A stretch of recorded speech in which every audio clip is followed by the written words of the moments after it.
Over the past months, a bizarre, almost dystopian story has been unfolding. One that sounds like it was ripped straight from a cyberpunk nightmare.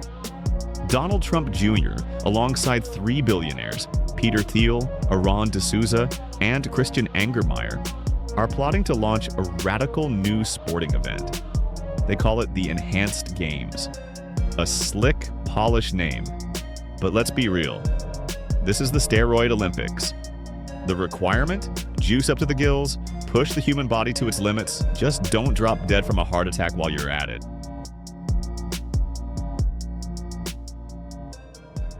The media has claimed the enhanced games aren't possible.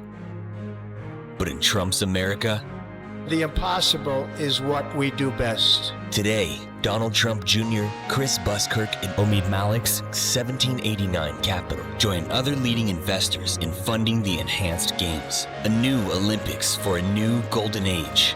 We are enhanced. The impossible is what we do best. This isn't some underground concept, it's real and it's gaining traction fast. Some are thrilled at the prospect of superhuman records being shattered. Others are horrified, calling it a slap in the face to athletes who sacrifice everything to compete clean. But one group is absolutely ecstatic, the Big Pharma. If this goes mainstream, it could be a multi-billion-dollar gold mine. The idea was first floated in 2023, and behind the scenes, it's been simmering, waiting for the right moment to explode onto the global stage. But Aaron D'Souza, now styling himself as the president of the Steroid Olympics, claims the games will be held in the USA during the summer. And here's the wild part. Over 1,000 athletes have already shown interest in competing. One of them is James Magnussen, the Australian swimming sensation. He has openly declared his interest. But what's even more shocking, some athletes from the 2024 Paris Olympics have also reached out but haven't gone public. With a $1 to $2 million bounty for every shattered world record, one thing is certain. For many athletes, this isn't just competition. It's a payday of a lifetime. I am the fastest man in the world. I've broken Usain Bolt's world record, but you've never heard of me. I am a proud, enhanced athlete. Now, we have important allies in our battle for bodily freedom, as we build the first sporting event that allows performance enhancements and pays all athletes. In the 1988 Olympics, Ben Johnson ran 9.79 seconds while doped up. At the time, that was 14 milliseconds faster than the previous official world record, which Carl Lewis held at 9.93. Now, if we assume that modern doping advancements could produce a similar 0.15 to 0.25 second drop, that lands us around 9.3 to 9.4 seconds, which is roughly 2.5 meters ahead of Usain Bolt. This is possible, but it does not become easier to achieve just because an athlete is on PEDs.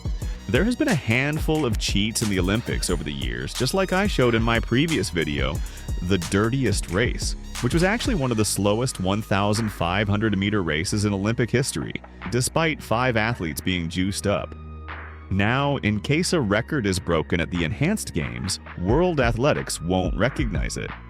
Sebastian Coe and the IOC already made it clear this isn't sport, it's science fiction. Coe despises the Enhanced Games. He's spent his entire career fighting doping.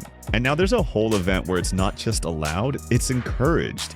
According to D'Souza, cheating does tend to give athletes an advantage. So why not simply legalize it and let everyone reap the benefits without fear of sanction? He argues that many athletes are already juicing and not getting caught. Take the 2012 Olympics, for example. A total of 73 cases of cheating were uncovered, leading to 31 medals being stripped. Most of the offenders were Russians and Belarusians. So, the argument goes like this. If doping is already happening behind the scenes, wouldn't it be better to just be upfront about it?